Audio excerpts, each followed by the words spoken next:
Atheism is the lack of belief in God. If there is evidence for God, I'd love to see it. Okay, now, actually, you just changed the definition of atheism from there is no God to lack of belief in God. It is lack of belief in God. But that's not the dictionary definition. It is.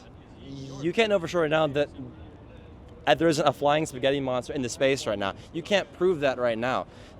Atheism is a response to the assertion that there is a God. Actually, it's not even a religion. It's not a belief system at all. So Nick, you've been reasonable with me, and I want you to follow that through. Okay?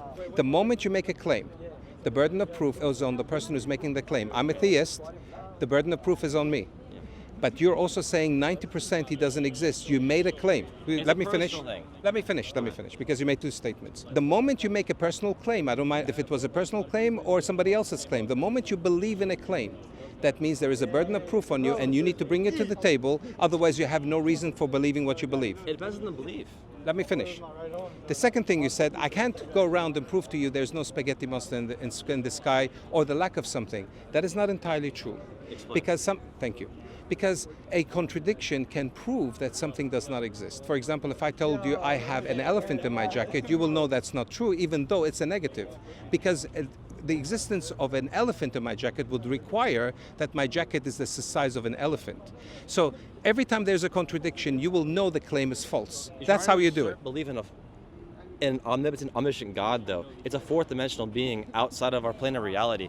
You can't prove that. Well, wait, you just said you... It's entirely different in the elephant analogy you made. No, you can prove that because it is within... It is within our understanding of reality. Your God, essentially, is an extra dimensional being. It doesn't exist within our reality. How do you prove that with like using?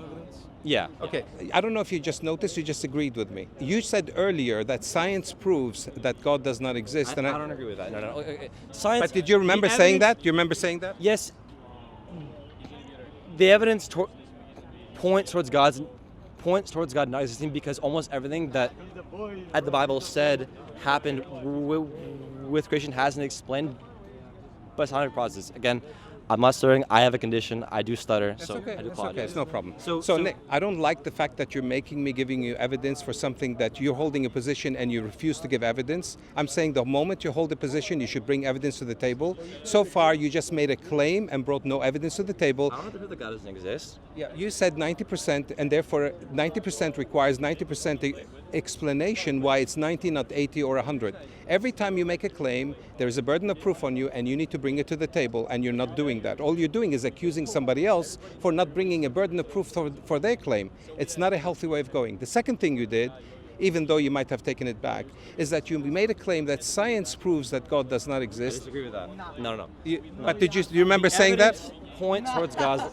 What kind of evidence? Scientific evidence? Yes, scientific evidence. Okay, but then you said science cannot prove or disprove something that's metaphysical, spiritual, that's not physical. So you're contradicting yourself. You did that. That's why I'm trying to point that out. Okay, so that's two things you've done. You're not bringing evidence to the table. You're just making a claim, and then you're refuting yourself.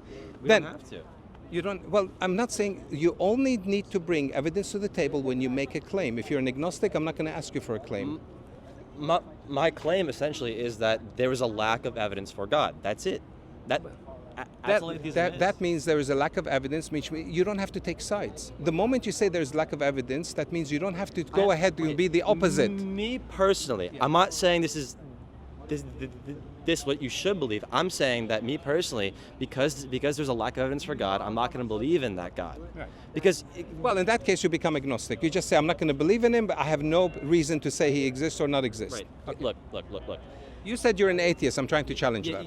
Yes. Are you still an atheist? I am an atheist, yes, personally. I do believe there is no God. I believe this. But again, there could be. I don't know. That makes you agnostic. I understand that is the agnostic position. I'm saying I don't know for sure there is no God, but... So therefore you shouldn't go around saying there is no God.